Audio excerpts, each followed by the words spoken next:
Hello, my friends, Operator Starsky here, and Caolan just left. Okay, let's wait for him to join again. My dear friends, my friend Caolan Robertson, the British reporter, has just returned from Kherson like a week ago, and he brought some crazy stories about the things that happened there. Let me just make sure that he's with us. Caolan, hello. It's so good to see you. Hello, can you hear me okay? Yeah, I can hear you well.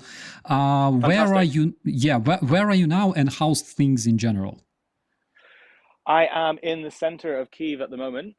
Things are good. I recently got back from my Kherson film, so from my Kherson trip, which was extremely dramatic, and edited that together in about 5 days, put it out. It's had an amazing reaction, which is really good. I think it's the most viewed film from Kherson that's happened. I think it's 2 million views, so it's finally put the crazy issue that's happening there on the map a bit more. There's lots more reporters there now, which is incredible, because so many people there were just desperate for the world to know what was happening, and it's really nice to see other reporters covering it too. Absolutely. Before we start talking about Kherson, how's the weather in Kyiv, in my beautiful hometown? It's actually not so bad. It's pretty okay. It's getting pretty cold late at night, like insane. But it's still just about bearable, just about. Oh my God, I miss it so much. Caolan, tell us about your trip to Kherson. How much time did you spend there, and what were your impressions from this trip?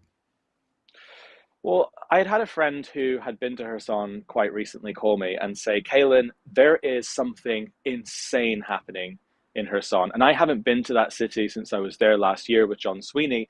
And back then, there was constant artillery. That was the main threat. And I remember it being a really unusual frontline situation there, because, you've got the southern river, and the Russians who retreated south of that river hit with artillery all the buildings.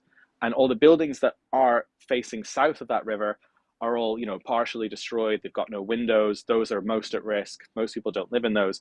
But everything behind those buildings was pretty protected. So I remember, whenever I was in that city, constantly, being aware of where the river was. Imagine if this is the river here, and always trying to be at the buildings on the other side of it. And that's where a lot of NGOs set up. That's where a lot of cafes and stuff operated. And that was your protection, right? It was the north side of buildings. 3 months ago, the Russians declared the entire city a red zone, and they've started using FPV drones to target civilians and everyone alive in that city, which is insane type of warfare. It's unprecedented. And it hadn't received much coverage other than a few articles. So again, my friend calls me up a couple of weeks ago and says, Caolan, you have to get down here. everyone is terrified and everyone is hiding under the trees here for protection. It's like Mother Nature's way of protecting them. So, I mean, I booked the bus to go there the next morning. It was like a $5 bus. There's one bus in, one bus out every day. And was told it was not advisable to wear any kind of press outfit, even a helmet, even if it's not marked, because they can see you everywhere in a way that they couldn't with the artillery.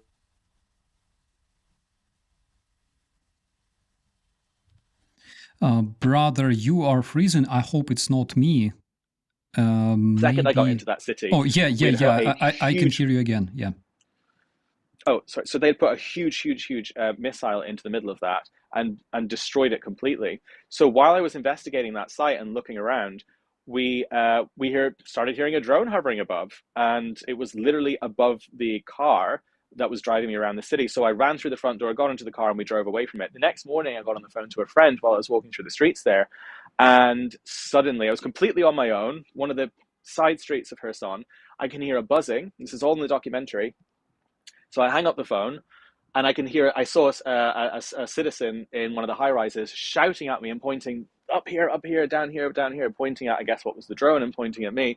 So I run under a tree for cover. I can hear it hovering above for a second, and then I run to another tree. There's no more hovering, and then I hear it hovering above, and then it disappears, and then I run to a cafe, and it felt bizarre. It was like, for the first time, your enemy, the enemy, the people at the other side of the river, can actually physically see you. It was like being completely naked. I actually have never experienced anything like that in my life. Um, Ran into this cafe. It was filled with shrapnel. It was covered in it was covered in damage. And I tried to pay for my coffee in there with my card, my bank card, and it declined. And I thought, that's really unusual. And I contacted the bank, and the bank said, sorry, you're in Russia. Russia's sanctioned. You can't use your card there. I said, no, I'm not in Russia. And actually, Ukrainians fought really, really, really hard to make sure this city isn't in Russia. So you probably shouldn't identify it as Russia. They really like made a job of that. And they said, well, I'm sorry, your GPS in your phone is saying you're Russia, so you can't pay for this transaction. So then I call my friend, who's an intelligence expert who knows about these things. And he said, Caolan, you've got a UK SIM card. And what the Russians have been doing, and he did a lot of investigation into this, is they have built 2,000 new network towers in Kherson and also Zaporizhia, south of the river, and they've started bombing the Ukrainian network towers. And it's very, very, very likely that that phone call you've made or whatever else has happened has put you on a system. And what looks like is happening there, and the reason there's not a lot of foreigners there, or not foreign numbers, is the Russians have decided to control that system, that entire city, through a cyber network. They know who comes in and out of Kherson. And as soon as I arrived and they saw a foreigner's phone number in there, it would have gone bing, and they would have immediately known that I was there. And as soon as I made that phone call, they could have geolocated my location. So he said, hang up the phone right now, put your phone off, put it on airplane mode, and get a Ukrainian SIM card. And this is all within basically 24 hours of arriving. And I realized this isn't something I've seen before whenever I've been to a frontline place. This isn't artillery, this isn't missiles, this isn't saboteurs. This is like death from the skies. And they can see you and hunt you everywhere. There are videos that I was looking at while I was there where they were sending a drone, dropping munitions into a solar paneled roof, and then once it made a hole, dropping another munition inside. There are videos where they would fly a drone, FPV drone, into a door or a window, blow it up, and then fly another FPV drone into your house. You could be in your bed, you could hear a bang, and 5 minutes later, there's a drone hovering above your bed. This is like the Terminator, and it wasn't being covered. And I was like, how is this happening? Not in a village that's partially destroyed in the east. Not in a place full of military people. This is a built-up city that looks like this, full of civilians. There's about 60,000 people left there, and they are being hunted. And I was like, this is the most unbelievable thing I have ever seen. I have ever seen in my life. I didn't think, and I also that evening saw a video on my phone that was of a Chinese drone show ceremony, and it was sort of 10,000 drones that I think they do it most evenings, flying over one of the major cities in China, and forming the shapes of military ships and forming the shapes of different kind of of the lions and all this sort of stuff. And I realized it wasn't a drone show. It was a show of force, because China and a lot of these countries are realizing that the future of warfare are drones, and whoever has the most drones is going to win. And while being hunted by drones, I realized that Kherson is the beginning, like the absolute beginning of what we're going to be seeing for the next few decades. And it's ground zero. Um, it was unbelievable. The next day, I was filming in the city, and there was cars with holes in the front of them being towed away. I was in the central market because everyone stays indoors in that city, right? They don't leave the city unless there's they don't leave their houses unless they absolutely have to. And so early in the morning, when the Russians don't usually hit the city very much, the civilians rush to the market, they buy their groceries, and they go home. The market is tree lined, heavily tree lined. Kherson has an unusual amount of trees, more than any city I've ever been to before. And everyone uses them for protection. And I walked into the middle of the street halfway through during these interviews, and I got shouted at, and they were saying, "No, no, no, no, no! You can't do this!" You know, they were pointing at the sky and saying, you can't walk into the middle of the street." And I realized that everyone in that city at that moment relies on Mother Nature to protect them. They relies on the leaves on the trees. It's the lifeblood of the city. And then I started wondering what the hell is going to happen when the leaves fall from the trees, because it's not the threat like last year, where it's artillery, the trees didn't really matter. This is a new type of warfare that's being waged on the civilians there. And when the leaves fall, there's no protection and there's no plan. There's no plan. And I don't know what's going to happen, and they don't know what's going to happen. All you can do is pray to God. And one of the civilians there told me that this is the third nightmare. The first nightmare was the liberation. That was the was the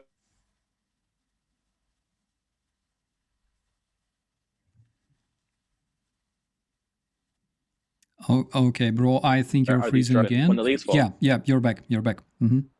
Okay, sorry about that. Okay, and no one knows what's going to happen when the leaves fall. There's no plan.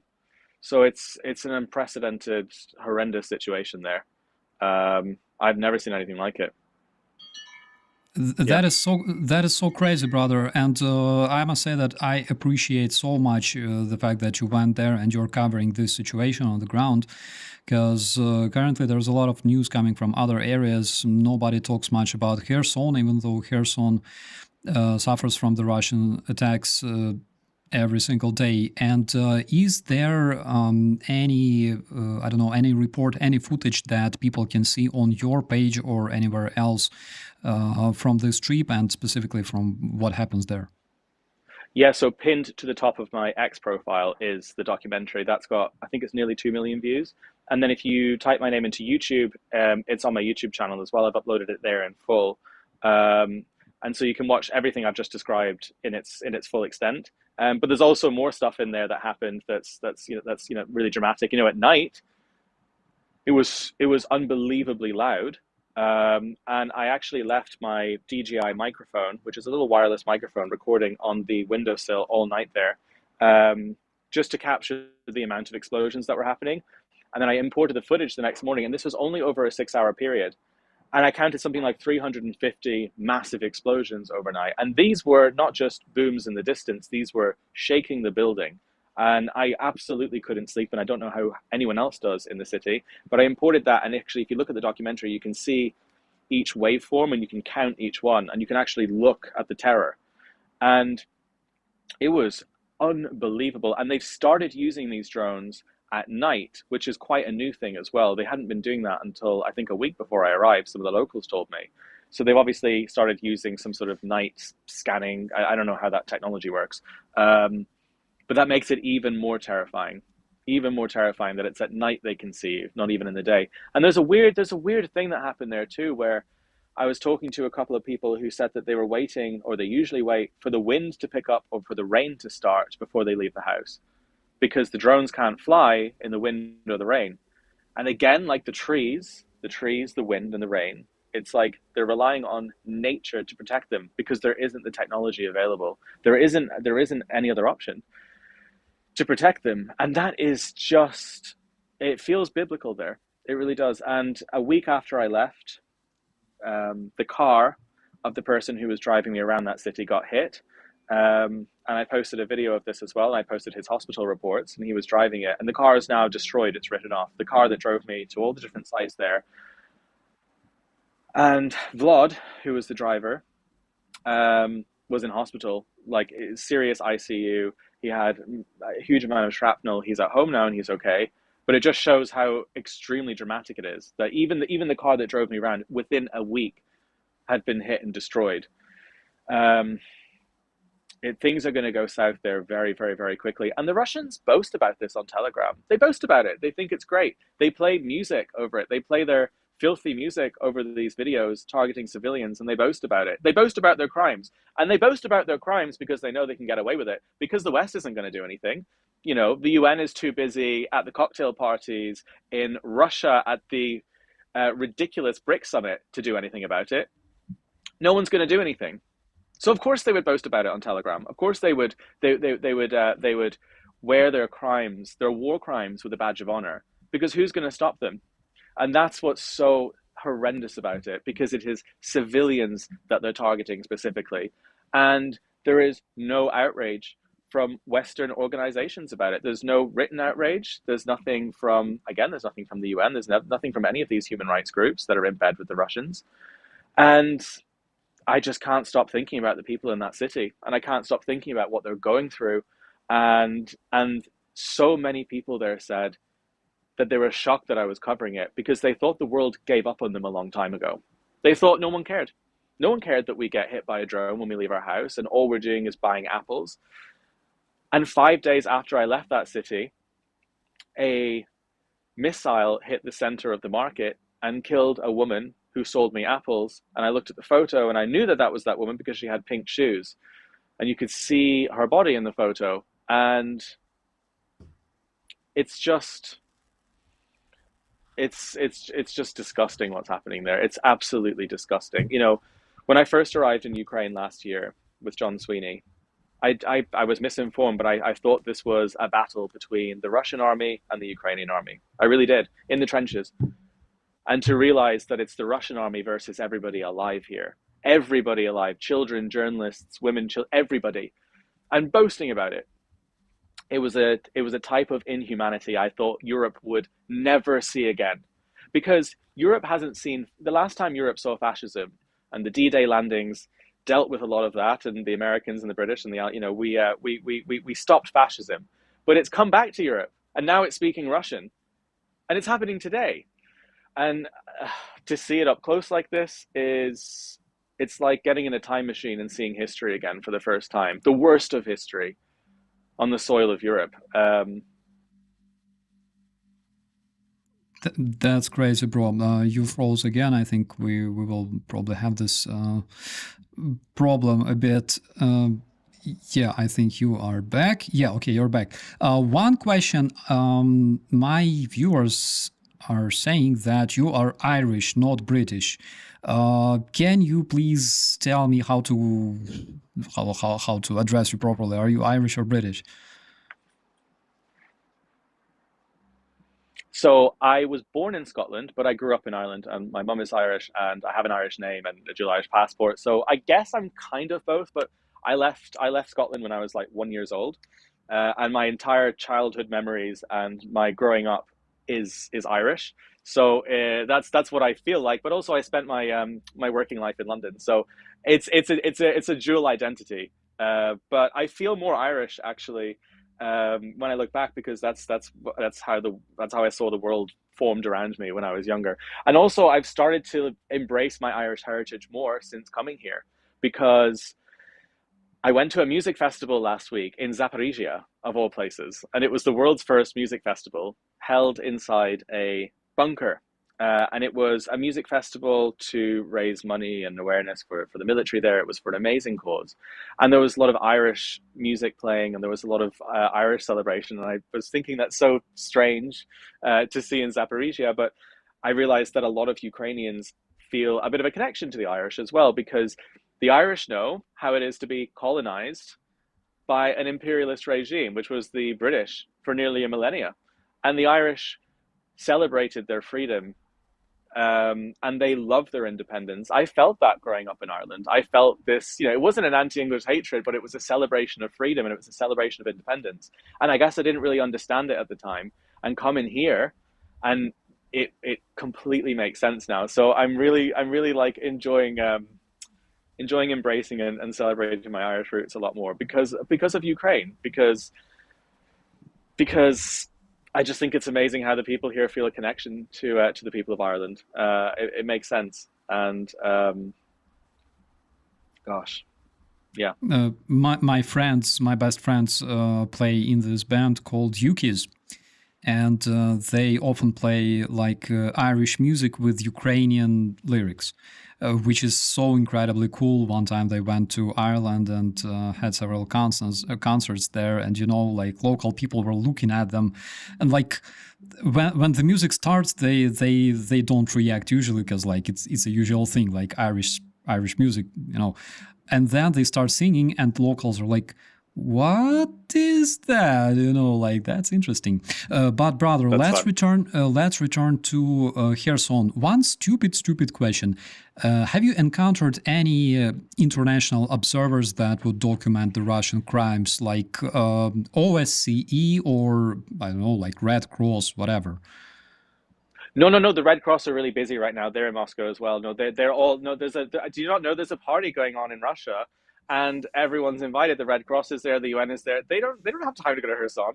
And that's not a joke actually, because the Red Cross does have sympathy for Russia. There were no observers there, and there are no observers there, as far as I can tell.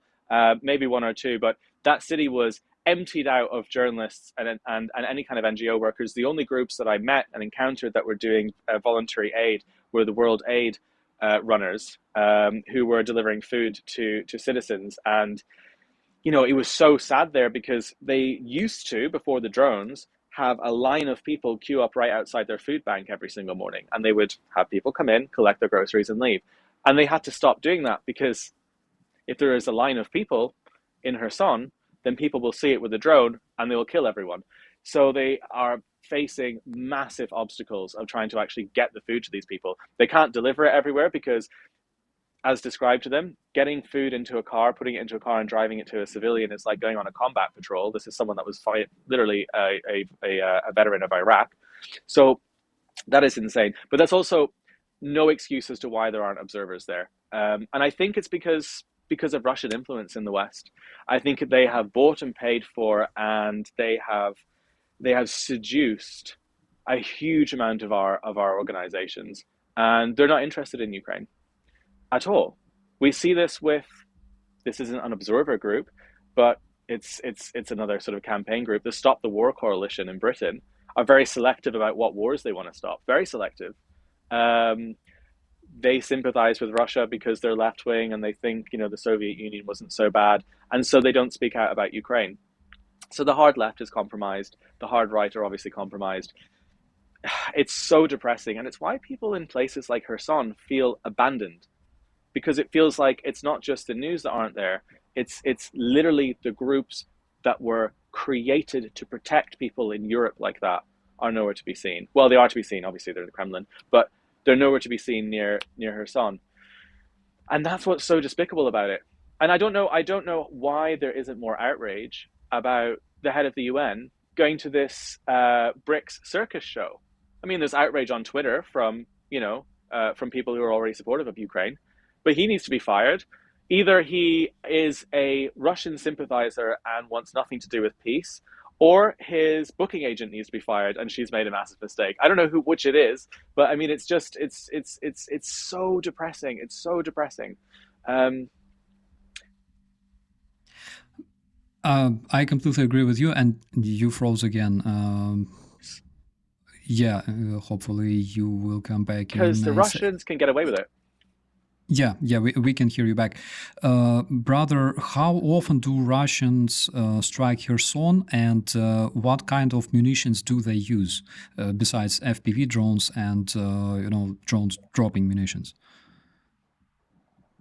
So there are different numbers every day, but at the moment it's about 300 times a day. But it can be anything 50 or 50 below that. The numbers are difficult to verify because it's usually counted within the region. But on average, it's been reported about 350 times a day.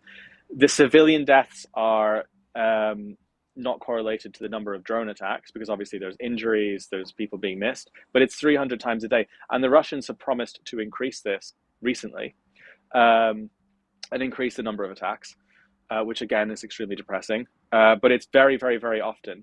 And I think as the leaves fall from the trees, they're going to be doing it more too, because right now everyone's hidden. When I was there, we always parked under the tree lines, and it was really, really difficult for the Russians to see where everything was and what. And now the whole city is going to be exposed, and it's going to be again a human safari. I mean, this is the term, the human safari, that we've heard on social media was first used by the Russians who were using these drones, posting them on social media. They called it the human safari. That's not some sick term, that's not a term that we apply to it to show how horrible and disgraceful it is.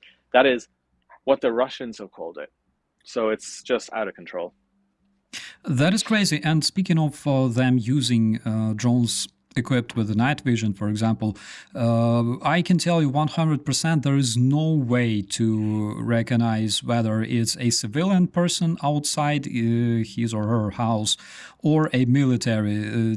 Like through the thermal vision or night vision, there is absolutely no way to tell. But still, we see a lot of cases of them hunting civilian people, civilian cars, dropping grenades on civilian cars, attacking them with FPV drones, while they can easily recognize civilians. And still, they spend a drone that can be used to attack a military personnel on civilians. In your opinion, why do they do that? To terrify the population. So the Russian way of thinking, which is the way of a lot of sort of regimes like that throughout history, is they have a belief that if you terrify a population enough, they will be terrified into submission. But what the Russians don't realize is that if you do that to a democratic population, it actually makes them more resilient. It actually has the opposite effect. But the Russian mindset and the Soviet mindset, which is the same thing, which has been the mindset, this sort of warlord, imperialist sort of mindset, which has been going on throughout Russian history, is you govern and you rule through fear and terror. That's how that's in their brains. That's how they operate. And so for the Russians, it's okay, well, we got kicked out of Kherson. We want Kherson back. We want to convince Ukrainians to be Russian. So what do? Well, we'll do what we do best, and that's to terrify them. So we'll start hitting their civilians. We'll start torturing them. They did this when they were, occupying the city, and they genuinely believe that they can terrify people into submission. But it doesn't work, because the people in Kherson that I spoke to said that they were that they hated Putin, and that every time a drone dropped, it made them hate Putin more. The ending of the ending of Hunted in Kherson that I made was with a woman who basically was saying, every day that we survive in this city is another FU to Putin, every single day. And that shows the difference between the Russian and the Ukrainian mindset. The Ukrainians believe whenever they're hit or whenever they're targeted by the Russians, and they survive and they live another day and they clean the streets another day, that's them celebrating victory. The Russians believe that the effect they're having is going to be the opposite. It's quite hard to describe. I mean, it's like a feeling almost that you get. I mean, you can almost feel when the Russians are nearby. But the people of Kherson are the most resilient people I have ever encountered in my life. There was another woman at the end of the film that I spoke to, and she said that if my sister offered me a passport to leave Kherson because she was so worried about me, and she said if I was given the opportunity to leave or for the Russians to shoot me, I would tell them to shoot me. This was like an 90-year-old woman. And because every single time they're targeted, they become more tough and resilient, and they've become as tough as nails in that city. It's amazing. It's like completely inspiring. But that's why the Russians are doing it. It's to scare and terrify everyone. There's a small other reason, and that's that the Russians are particularly sadistic. They've grown up in a wasteland, swamp-like environment. They probably don't have functioning toilets. They probably hate themselves and humanity. They probably hate Ukrainians for being more functional than them and better than them. I mean, Russians have 100 cities over 7 time zones, but they need Ukrainian cities to be looted and stolen because, unfortunately, the cities in Russia are filled with Russians, so they're not functional. So they need cities built by real people like this who actually know how to do things. And so I think the Russians are envious and they become sadistic against the Ukrainian population. What can Russia boast about that they have done? Oh, the space program? Well, that was done by stolen Ukrainian scientists. The head of the science program for the USSR was a Ukrainian scientist. Actually, yeah, it's true. Serhiy Korolev was a Ukrainian person who was born in Ah, Zhytomyr. And bro, you you're froze filthy. again, That's funny. unfortunately. Yeah. Oh, okay. Uh, Sorry about this. Normally there's great internet here. while you were hanging, I was explaining to our viewers that Sergei Korolev, the chief of the USSR's space program, was actually Ukrainian from Zhytomyr, and he spent several years in the in the Soviet prison. They broke his jaw, which, by the way, eventually led to his death when he was older. Um, uh, Based on your observations, sorry for interrupting your question, but yeah, you disappeared unfortunately due to the technical stuff. Based on your observations, will Russians make second attempt to reoccupy the city? I don't know. I really don't know. I think there's a lot of stuff going on south of the river there, and I don't know. It's very, very, very hard to tell. You can't observe anything from there. Um, I know all the advances that are happening right now are happening in the east. I know that most of the soldiers that were brought to take back Kursk were from the south, Crimea, and probably parts of Kherson. But it's impossible for me to speculate on that. I don't know. What was your generally biggest impression from this trip? Just that. And bro, I will have to leave you just for a second. I need to open the door. Just Sure. yeah. Please tell our viewers, okay? Sure. I'll host the show now. Okay. Well, I guess the impressions were that it was the real Wild West. And you watch movies and you watch films like Terminator growing up, and you watch, I guess, yeah, you watch Hollywood movies, and you don't believe that it could possibly be real, and it is. And that's what I saw in Kherson. I'm still processing it, to be honest. I came back and spent 15 hours a day editing that film as fast as I possibly could because I wanted it to get out as quickly as I could, and then slept for a few days. And I'm still processing it. But all I can still think about is the leaves on the trees. It's still ongoing. It's hard to look back on the trip because it's still happening. Every time I see a leaf fall in the city and the weather's changing, I think of her son. And what was amazing was after the film, there was loads of people in the comments posting photos from Canada, New Zealand, Britain, all these different countries, posting pictures of the leaves falling in their cities and saying praying for her son, which was unbelievable. But that's my main take back is just what next? It's a cliffhanger, honestly. It really is. It's an open question, and it isn't the end. So I Yeah. guess I don't have final thoughts because it's still happening. It's not over until the leaves fall. Yeah. Sorry for leaving you alone for a while. At least I wear pants. I always respect my viewers. That's why I That's always fun. wear pants on my streams. Yeah. Bro, what's your plans for the next month? What will you do?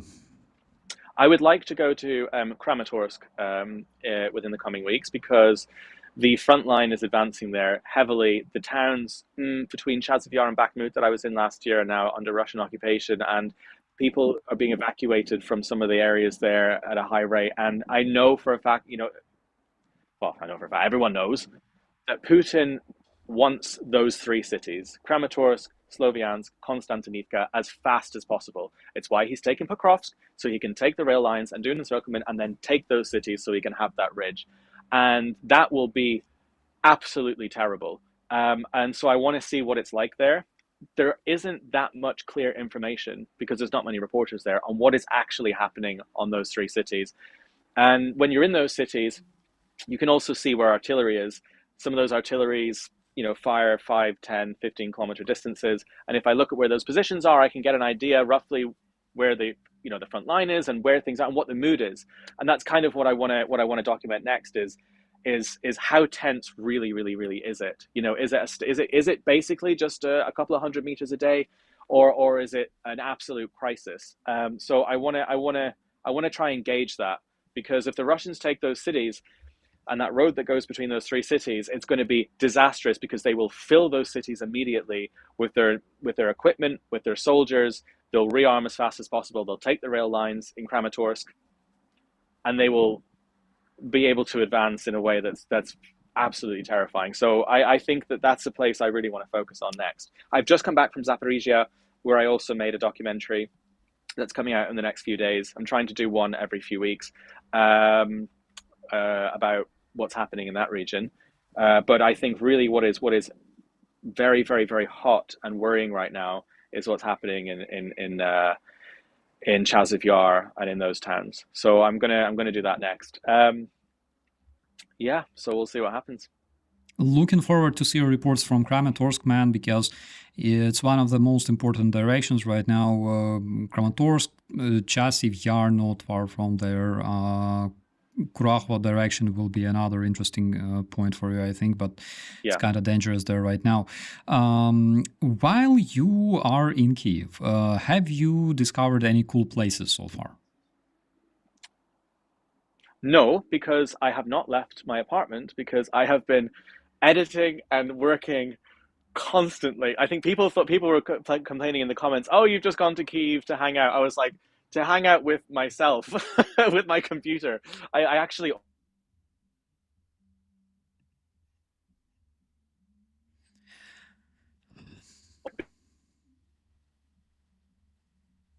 but I haven't yet. Do you have any recommendations? I mean, I have a few hours free this evening, so I could check something out. I can connect you with my bro Miroslav. He will be absolutely happy to show you around because recently they opened new Musafir restaurant in Kiev. That's from what I know, and there's quite a few places. If I was there, I would show you around, of course. But I will give you his phone number.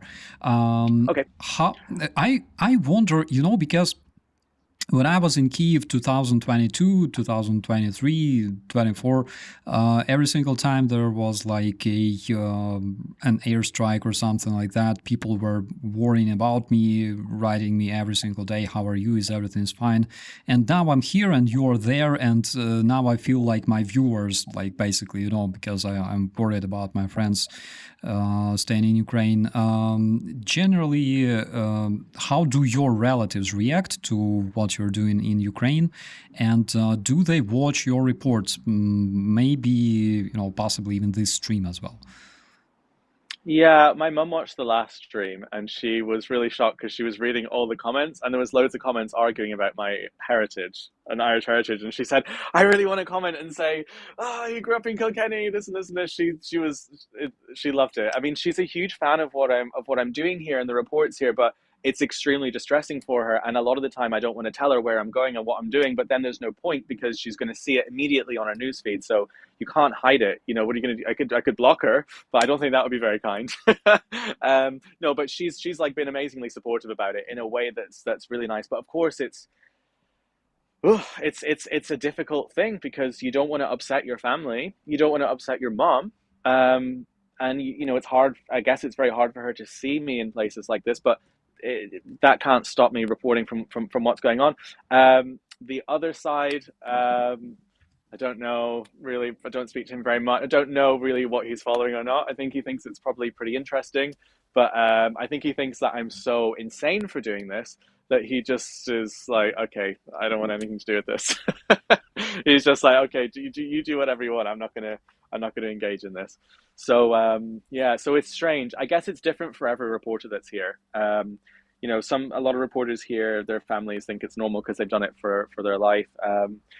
I know Sweeney always talks about it as his kids always get really annoyed with him whenever he goes somewhere because um, they won't have a dad, I guess, and it's a difficult thing. It's a difficult thing, but it's safe in Kyiv. It is. I mean, they're not putting missiles into this area here right now, and it's okay. I know it's hard because even my grandmother, like, knows that I'm here, but doesn't understand the situation fully. But she, if she ever watches the news, and there's suddenly a news program that says, advances in Ukraine are happening, or there's a new strike on Ukraine happening. She doesn't know what that means and where I am and what that specifically is with which region. So it is frightening, and it's not a burden, of course, but it is just the reality of being here. It's one of the realities is it's gonna cause that, but um, I suppose it's the same for everyone that reports here. You know, it's a weird situation. I can tell you that it's for sure. My mom is the same. Absolutely. Generally, what can you tell us about the situation in the capital? Because there were several nasty air alerts from what I remember this week or like the last week. What can you tell us about it? Yeah, well, they've been flying drones into the city. They've been putting things in overnight. You can hear it quite a lot. I don't know what they're hitting, and if they did, I couldn't say. But I mean, it seems to be similar to how it was last year when I was here. Um, Last night, sorry, the night before last night, a massive explosion woke me up at about 4 a.m., which drove me crazy. I was like, right, I'm sick of this. And then that's when I wrote the script for the second video that I did, which has now got all the Russians very, very upset, calling their Oh country my a god. swamped wasteland. But it can be quite annoying. It's good to wear earplugs and have double glazed windows, but it's the same as it's been every time I've been in Kyiv. You know, I was sitting in this hotel. This is a rooftop here a couple of days ago, and you could see a drone being like literally just like it looked like a meteor, and then it exploded, shooting out of the sky. Um, so you know that's happening, but I guess I've spent a lot of time in extremely frontline places, so this feels like it feels like very very very safe. You know, you see one drone and you're like, wow, it's only one drone. That's great. It's not hundreds of drones every 5 minutes. So, but that's how people in Ukraine feel now. It's not normal to become sensitized to this stuff, but it's how unfortunately people in this country have to, have they've become sensitized to war and to explosions and to seeing this stuff, and that's actually not healthy in the long term. But I guess is how I've become now. I agree on that. Yeah. Did you make any friends in Kiev while you're staying there? And if so, what can you tell us about them? Yes, so many friends here. When I have like an hour free in the evening, I'll go out and go to Buena Vista or go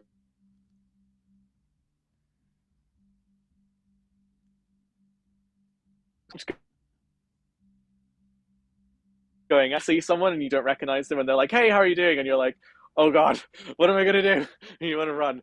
So it's kind of gotten to a bit like that because I've been to so many cities in Ukraine recently. I've just Odessa, Kherson, Zaporizhia. I've probably met like 1,000 people, and I've come really close to so many that it's like my brain is actually it's now impossible to remember so many faces. Yeah, it's a little weird situation, but there's some. Oh yeah, so I went to a comedy show a couple of nights ago that was here. That was by a bunch of young people. I think it was called Comedy Underground or something, which was filled with the best Ukrainian comedians, Kyiv-based Ukrainian comedians, and that was probably the night I made the most friends. And they were so funny. This is just after the North Korean troops arrived in Kursk, and the first person came on stage and went, so North Korea's joined the party and everyone's clapping like, oh great, so now we get to take on two nuclear superpowers. Oh great, so is South Korea gonna join as well and help out, or are they gonna? Do we have? It was pretty strange seeing a comedy show like I would in London during a war with this dark humor around what's happening, and it was completely bizarre. But I suppose it's how human beings react and survive to these situations, right? Especially Ukrainians, is through it's through laughing at the Russians. Um, and one of the girls came on stage and was saying, "It's so hard to find a Ukrainian guy anymore. It's so hard to find men anymore because they're all wearing camouflage. You know, it's just all this silly stuff around the war." But it was absolutely beautiful. There's so much beauty in this city. It's just amazing. Absolutely. And the very fact that Ukrainians attend such events, comedy shows, basically tells us that their morale is in pretty good shape. What can you tell us about the morale of people there in Kiev? I think it's gotten stronger in the whole of Ukraine. I mean, in Kherson, when I was last there, it had been liberated recently, but people were pretty frightened by the shelling, and now they've become more resilient. Zaporizhia, everyone was amazing in that city. I mean, they had put a cab bomb into it while I was there, and I have a video of me that I'll post on the weekend in the documentary, standing in the crater of it in the town center, and people were just walking past and taking pictures, and it made people more people were vibrant and defiant there, and the Russians are a 25-minute drive from Zaporizhia, and they were absolutely incredible. And here it's pretty much the same. I thought that things would be more pessimistic here because the war has gone on for longer and Trump could win the election. But you know what? I think Ukrainians have realized that the West haven't helped them enough and isn't and aren't going to help them to the extent that they need. And so they've started building drones at a breakneck speed. They've just developed ballistic missile technology, like the most badass thing you can do in this short space of time they have, because they started to figure it out themselves and realize, you know what, we're going to have to win this war ourselves. That's what we're going to do. You can see that with soldiers on the front, and you can see it with civilians here. People are pretty cool right now, and I thought everyone would be holding their breath about the election, but they are a little bit, but not as much as I thought, because a lot of people think, I don't care who wins. We're on our own in a lot of ways. They don't let us fire missiles into Russia, where they're firing, where the launch points are that are killing civilians here. We've got to figure out our own ballistic missiles. We've got to figure out our own situation in this country. Who cares who wins America? There's a lot of that, but it's not apathy. It's pride and victory.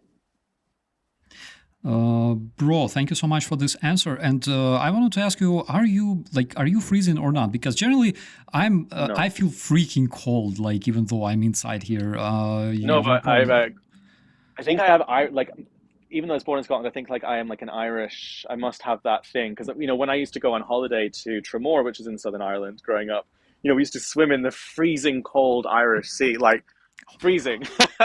So I'm used to this. Like this is Barbados.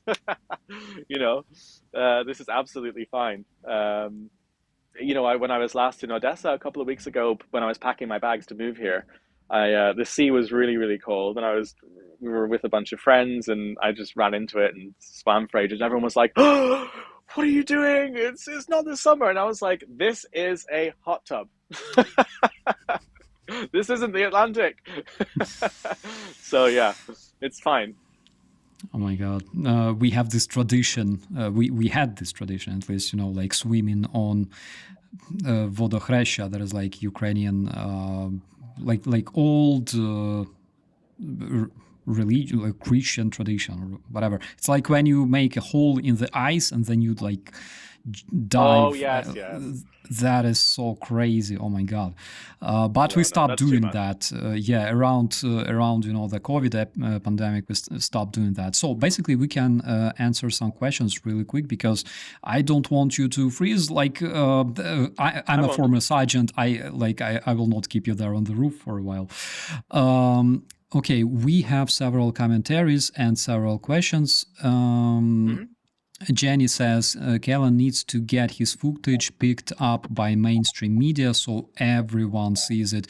Is there any chance that mainstream media will be able to show your footage somewhere? There has been a major channel in Britain, one of the top three channels, who have just asked me they've just commissioned me to do a film called When the Leaves Fall. So I could do a second one. That film is already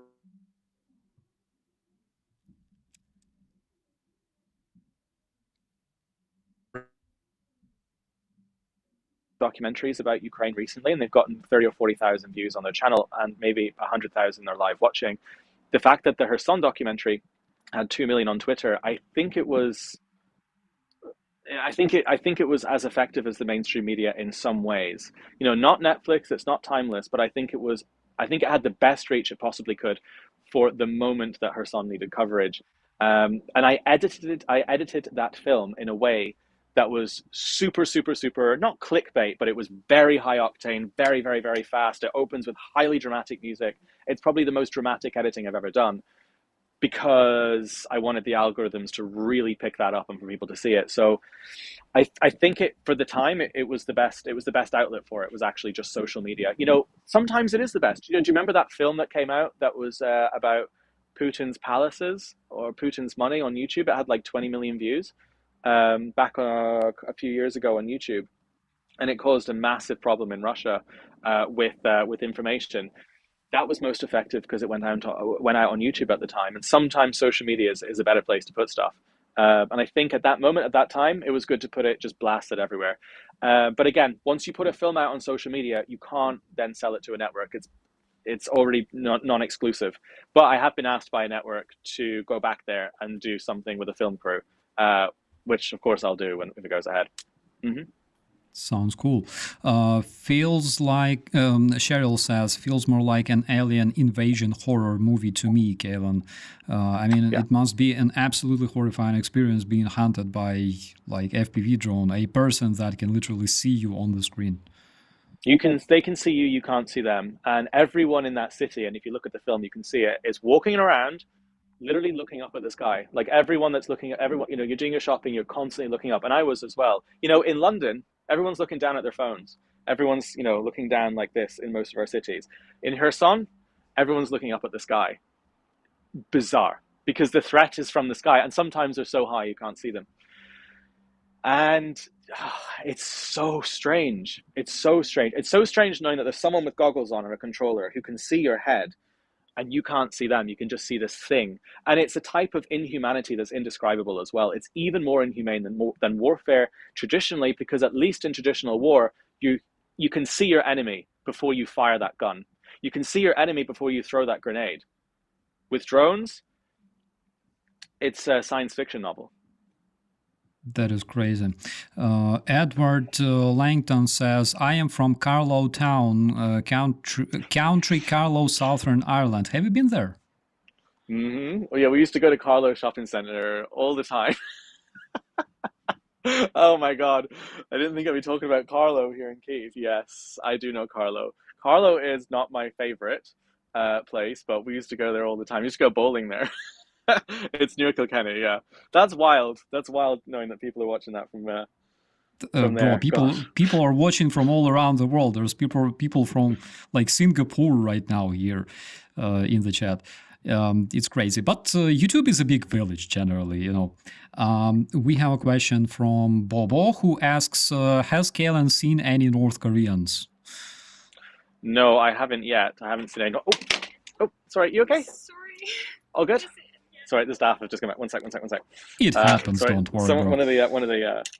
Oh, okay. Sorry, one of the staff members just accidentally opened the door. So, no, I haven't, not yet, and I don't think I will, because I think they will desert before they actually get to proper combat, because that has been happening at a high rate recently, apparently. Sorry, I'm just getting my thoughts back together again. So, one of the battalions reportedly, of which there were 40 put into Kursk, 18 either deserted or apparently they just wandered off to try and find food because it's the Russian army, and they didn't really know where they were going. And I made a video about this and I said, could this be the first time that North Korean defectors are trying to defect back to North Korea? Can you imagine growing up in North Korea, where famines are common, and setting foot with the Russian army, and within 10 minutes going, no, fuck this. I mean, this is what they're facing. They're like, take me home. I will take famine over the Russian army at any moment. It seems to be the case. So, I mean, yeah, I don't think that's going to be very effective. Also, the North Korean soldiers have mainly been trained for defensive types of. It's a defensive country, right? It's a border. It's North Korea know their borders. That's what it's about. They're born into that in the country. It's more of a defensive type army. So they'll probably be put in, I guess, Kursk, to as a defensive thing, and probably in Crimea. So I don't think they'll be put into combat frontline places. Also, oh, fucking bullshit again. So I think what they'll be doing is they'll be putting them into Crimea as defensive positions, because a lot of the soldiers were taken out of Crimea and they were put into Kursk, and I think they're replacing Kursk with people from. Let me see if we see anything here. You can actually see quite a lot of stuff happening at night when this happens, but it's unusual for it to be at this time. Normally, it's quite late in the evening. Hopefully, you can still hear me, okay, right? Yeah, we can hear you. I'm like trying to monitor what's going on right now. Why the air alert was launched. Because we have air alert in Kyiv, in Pavlograd, in Novosilki, Brovary. Okay. Yeah, everywhere. Oh, really? Wow. Well, I wonder what's going to happen. Well, maybe something will happen here now. I mean, it's hard to tell because at night they do it and it's drones. Yes, bro. And you Now can. this is basically drones. There's UAV threat right now in the Kyiv Oblast and Kyiv itself. Well, we'll probably see something in a second then. I mean, the glass is broken here on one of the things because of some stuff that landed. But guess it's a good view of the fucking Russian horror fireworks that they keep putting into the city every night. It's disgraceful. Brother, do you want to go to the bomb shelter? I've never been to a bomb shelter in Ukraine. I don't need to go to, unless it's Kramatorsk. It's fine. I mean, it's unlikely to be hit, right? They don't hit this area very often. It's very, very unlikely. So it's okay. Are you sure? So we can carry on. Yeah, of course. Yeah, it's fine. It's very unlikely for. I mean, most people People are walking around. Most people don't go to the bomb shelter. You know, if I had children or something, I would. You know, it's not. I think it's overcautious. It's fine. Okay, I will be monitoring. We have alert for Kyiv and Kyiv Oblast, also Chernihiv and Sumy Oblast. So basically, they are coming from north. From the north? Yeah.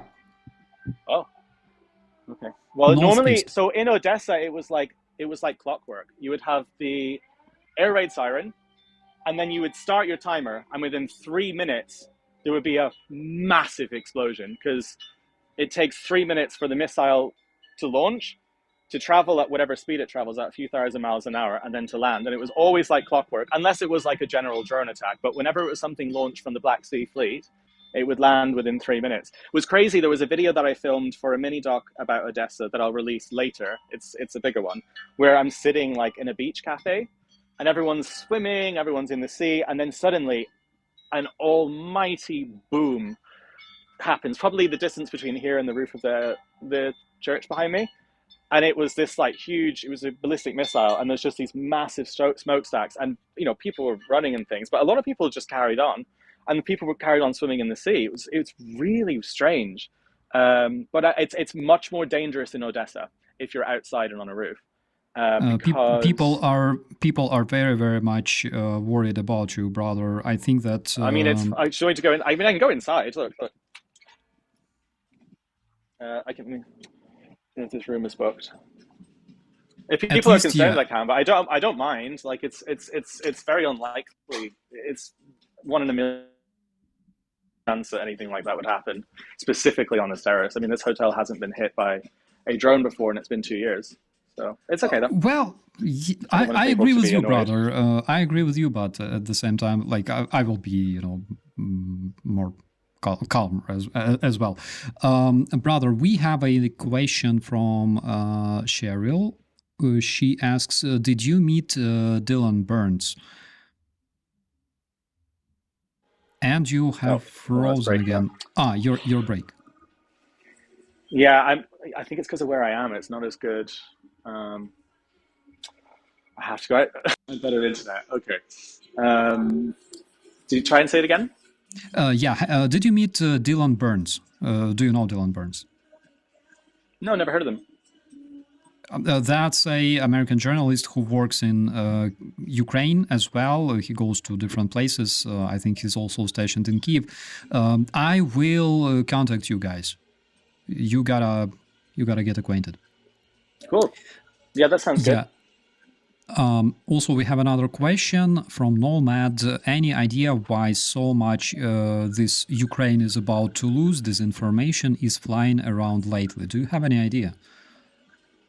Yes. So the Russian disinformation campaign is through the roof at the moment. It is in overdrive. We saw this in Moldova.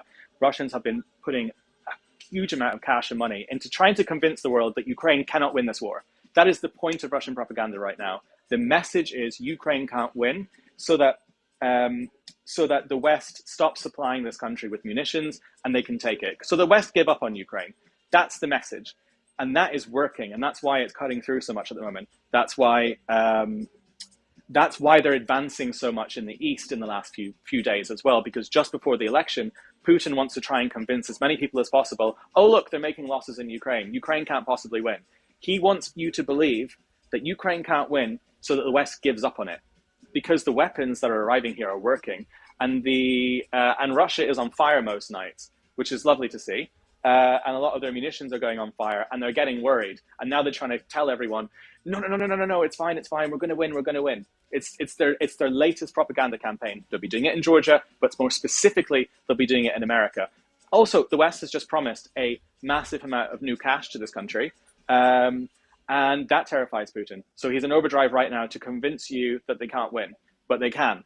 They definitely can, with or without the West. And that's what this is about, and that's why it's happening around the same time as the election.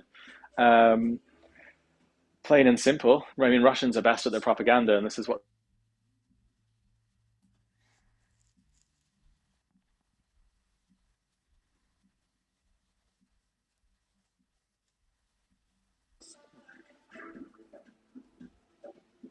Okay, you're back.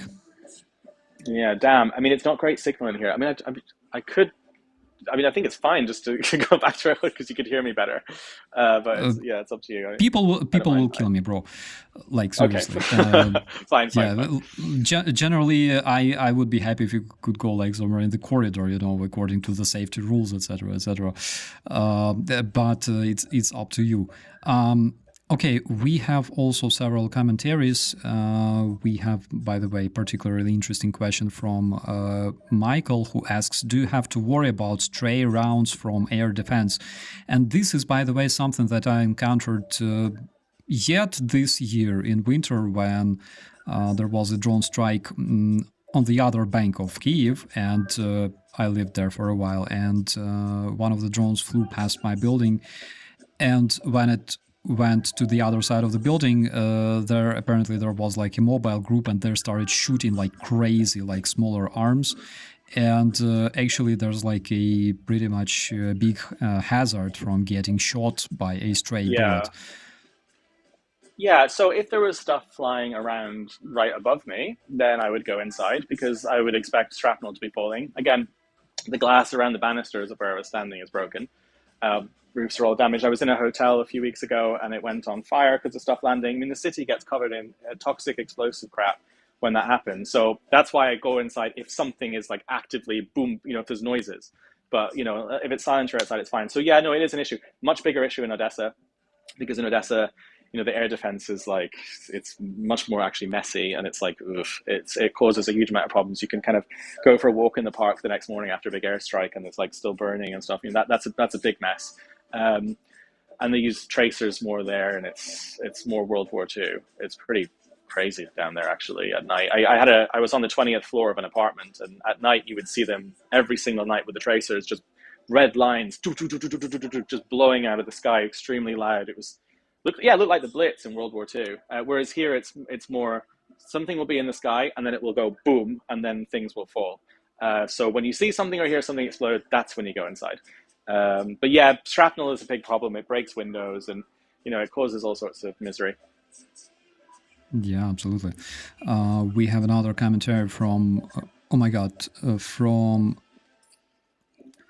Sorry, I don't want to butcher your name, Kovadis, who says, who will be sent to the Russian front next after criminal prisoners, North Koreans?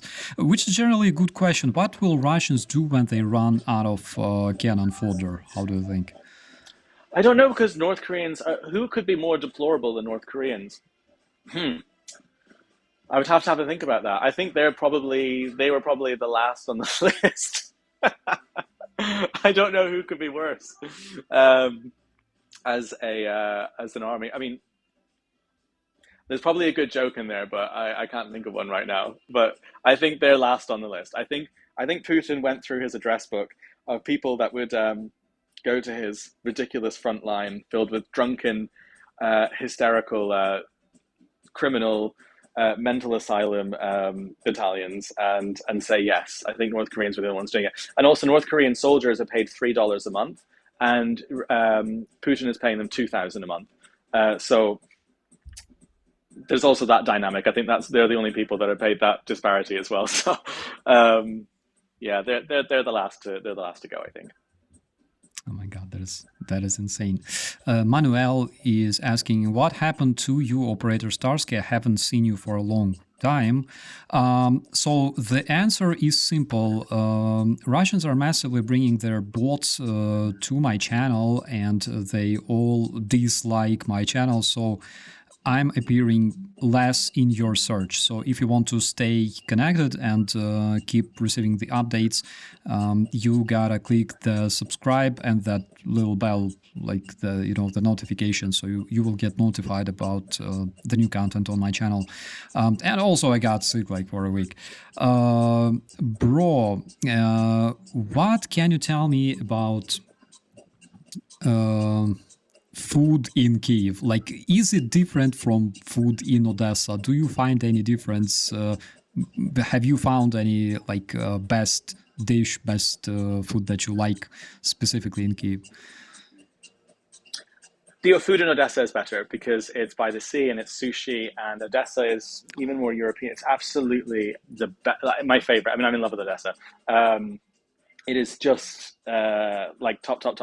Here, it's fine. I mean, I don't know. It's like very international. I guess it's like London. I guess I don't really dine out very much because I have come here on my own savings as an independent reporter, and I don't spend almost any money because it might run out. So I don't know. I don't really have an exciting answer for you there. In Odessa, you could also have a 3-course dinner with a glass of wine for like $5, and here it would be like 30. So it's getting pretty wild. I think they've realized that there's a lot of journalists and there's so many people here. They're just like, oh well.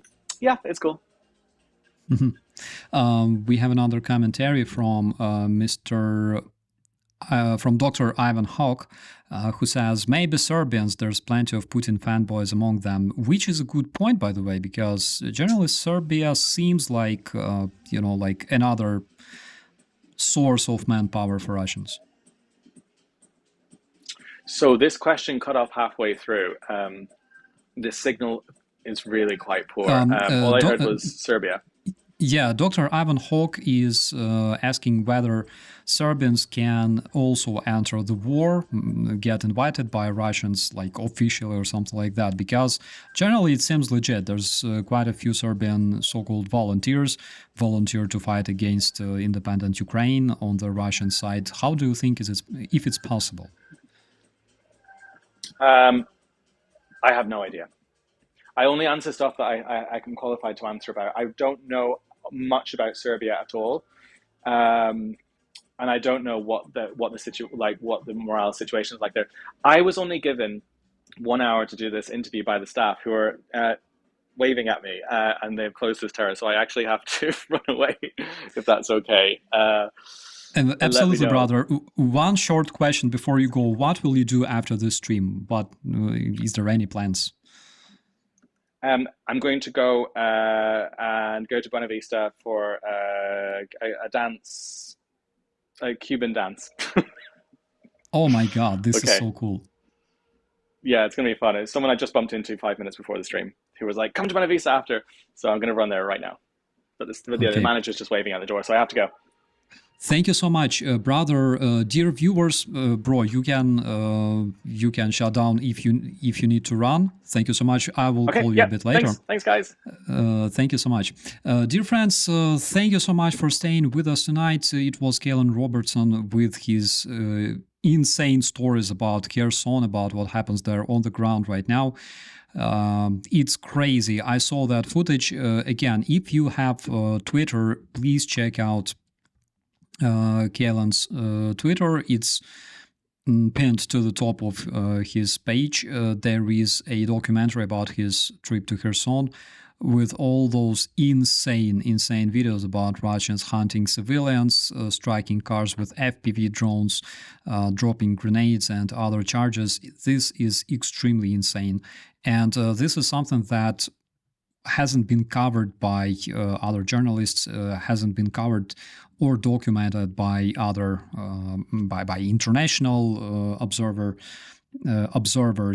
international organizations, OSCE, because why would they observe and document it if Antonio Guterres goes to Russia? So this is extremely crazy. Dear friends, I will be staying with you for a while, because why not? Because we can still chat, and I can also answer some of your questions if you have them. By the way, there was a commentary from Fracus Maximus. Caolan once worked with Lawrence Southern, Tenet Media, and other right-wing figures. So let's remember, not everyone originating on the right is pro-Russian. Just a second, my friends. Bro, thank you so much for this stream. I keep streaming, and I think I will be on for a couple of minutes. Thank you so much. Big hugs from all of our viewers. You are great. So what I wanted to say is that this is true, and it can be vice versa. Not everyone pro-Russian is far-right. Not everyone far-right hates Ukraine. Some of them hate Russia. And like it's crazy nowadays. But there is a good example. And by the way, we talked with Caolan about it. And there's a good example because in 2011, myself, I worked at a channel that supported President Yanukovych. I worked at a TV channel that supported the pro-government people, which of course sucked. Even though myself, I wasn't pro-Russian, there were no pro-Russian people in my team. I knew some of them, but there were not many of them. And generally, the channel didn't position itself as pro-Russian. They supported the government because the dude who was the main investor of this channel, he was also in the government, in the pro-Russian party, the party of the Yanukovych. And when the revolution happened, I quit. But at the same time, I know how it works from inside, and Caolan does too. So we have the knowledge how exactly that shit works to brainwash people, and this is why we want to use our knowledge to expose it and to stop disinformation, to teach people how to fight disinformation. So that's a very, very good commentary. Again, within the community of journalists, there's always different opinions. There's a lot of journalists changing their opinion over time.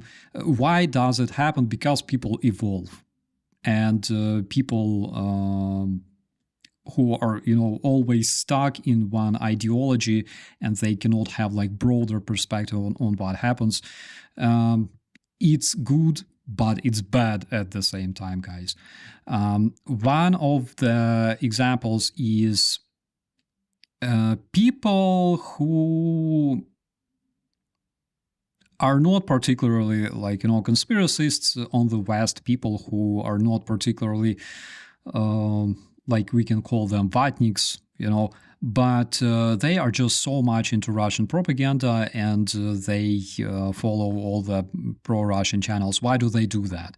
It's because they don't have alternative information. It's because nobody gave them this information. It's because they have plenty of friends who advise them, specific resources, read Elon Musk, he knows the truth, and stuff like that, and or Tucker Carlson, and they don't have choice, literally because they're not acquainted with the choice. They don't know that they have it. So it's absolutely the same here. What else do we? So we ran out of this one. I must say it's so nerve-wracking, not nerve-wracking, knowing that your friends are there, and Mirko is there. I worry about him every single time there's air alert, that is freaking crazy. And now there's also Caolan. It sucks, my friends. But now I know what you felt, for almost 2 years when I was there. This is freaking Impossible.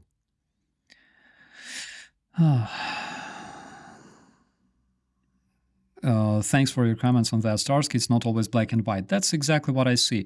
Sometimes it's actually very much black and white, like now currently in Ukraine, because I don't see any reason that would legitimize Russian invasion of Ukraine. Any reason. The reason that Russians always, like broadcast everywhere is that Ukraine would threaten Russia as as a NATO country, but at the same time, Ukraine would never become part of NATO, not in the nearest 30 years. Especially with an ongoing conflict on its territory, speaking of Russian hybrid invasion, that would be impossible, like at this very moment, right? So besides that, the only logical reason Russians invaded Ukraine was steel, coal, and lithium. That's it. And of course, Crimea. The entrance to Crimea. Tucker just mad because Trump left him alone with Putin at interview. Putin spent him like a little. I think I see that happening. Actually, I see that happening, and it could be true. But speaking of Tucker Carlson, of course, nobody believes that he spent his own money and went there, just because he wanted so much to go to Russia and interview Putin, because nobody does it. Nadine, hello, my friend. Much love to you as well. Guys, let's wish all the best to Dominic, because Dominic feels better by the way he already went to job, my German friend. Let's wish him all the best, and Nadine too. Yuri Romanenko channel is by Ukrainians for Ukraine. Good guests each day. Yeah, I totally agree on that. What else do we have?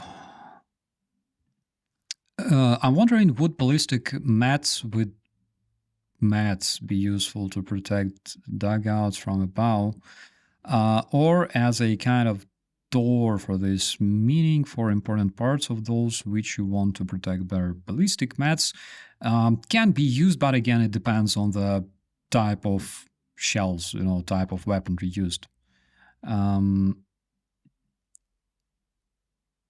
In Kyiv, a high-rise building was hit. A fire broke out. Local channels. Oh my God! Fuck.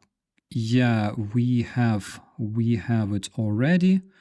Unfortunately, guys, just a second. Let me send it to my computer. Oh my God.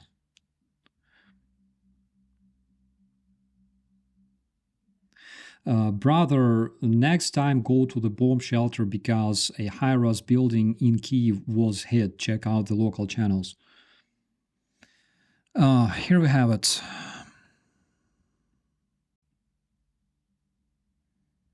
Yeah, here we can see it's blurred, but yeah, orcs hit a building. Trying to recognize where it is. Considering that they were coming from northeast, I think it's Troya somewhere. Oh, Caolan asking which channel is the best. I will just drop him a video.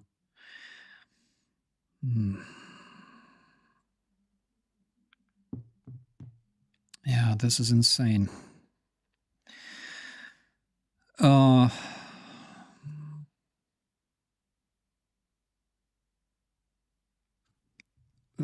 My dear friends, sorry for that. Brother, I will tell you after the stream, okay? Yes, we have information that the strike happened We have information that it's in Solomensk district of Kyiv. Enemy UAV hit a residential building. Mayor Klitschko says that rescue services are heading to the area, and soon there will be details. And also, monitoring channels call people to stay in the covers, stay in the bomb shelters, because more drones are incoming, unfortunately. Oh my god. Did you feel like me, like back then when I was reporting same stuff sitting in Kyiv? I mean, it's so insane. Yeah, Ellie has sent another link to me, but Ellie, I cannot access it because only members can. But thank you so much. I had these moments when, you know, something got hit. Mine get that dilemma: shelter in basement or what to do. Hope Caolan is staying safe. Yeah, very much. Yeah, he says right behind me. Caolan says right now, right behind me, while I was inside. You would have seen it in the background very brightly.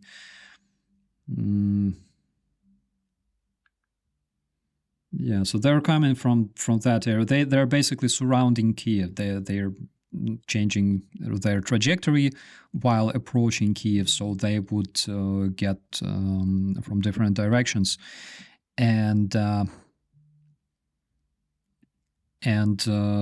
trick our mobile groups.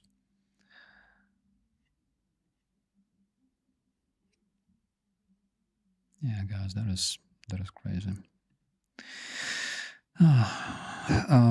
Dr. Ivan Hawk says, it means Bosnia and Herzegovina was recognized since day one, and my people sheltered approximately 500,000 people, Bosniaks, in Croatia. Not any single person was harmed.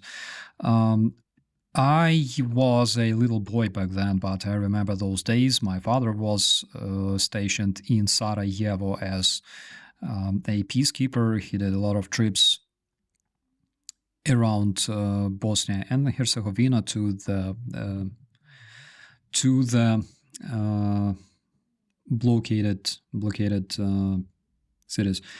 Just a second, Caolan Robertson is here, and now he's not. Okay, all right.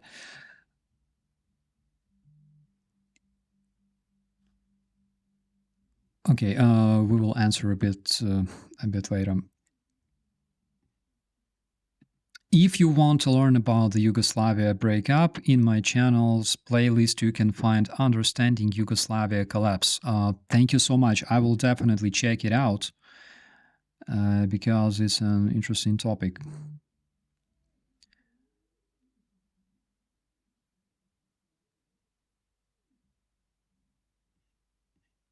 Yeah. Okay, my dear friends, I think we will be ending this stream. I will be following the situation in Kyiv. Again, there's a lot of my friends. I hope that everything will be fine. Let's trust in our air defense. The one in Kyiv is the strongest one.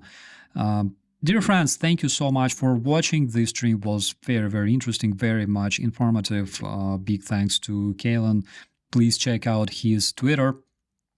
It's worth it. And guys, you have to help to share this video as much as possible. If you can, wherever you can, please do it, because people must see it. I'm talking about his documentary, his trip to Kherson. It's absolutely necessary for the international society to see what happens there.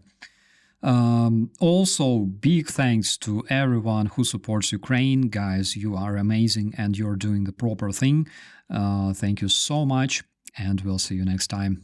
Be safe.